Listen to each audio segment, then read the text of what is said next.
Míle fáilsa cháirde is Mr. Marian Yachanila, Bonnie Hood, Thrive with Marian.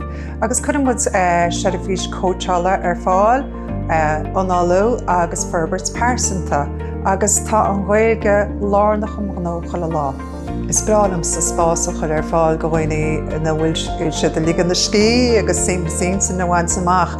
Agus tugann sé sin deis go chuil le bhaine. Bhíonn siad ar a gumpairt chopla focail le ólam, chopla focail le labhairt, agus le gaiad bhí bean amháin tháinig sé am tíad a chrééis sin session agus dúirt si tá hééis focail álan as Gaeilge thuirt lom bí cinálta le tain. Agus ceapan héin gúil sé sin chotáhachtach agus muid chuir gáile chun cín mar chathir go hangach. Agus na níos táid dhear a stádas nó mar bháile heirbhí si Gaeltachta bhaint amach go gáile. Agus is aontacha mar tá nuair a cólachtaí agus glómáin sin a chuir tá chuir seirifís trí Gaeilge fáil.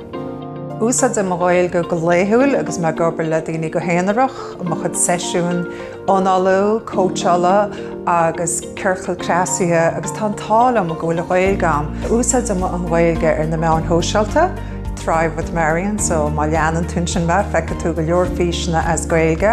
Is féidir rifos de cheola chugam was tú cumar eise tríd Gaeilge. Nus féidir le a heisiú coachála, Onálu, nó Ferbert's Parsonta chud an áibh, agus is féidir an sesiún ar fáda dhéanana trí bean na Gaeilge, so tá sé sin tharbh tábhacht a chomsa.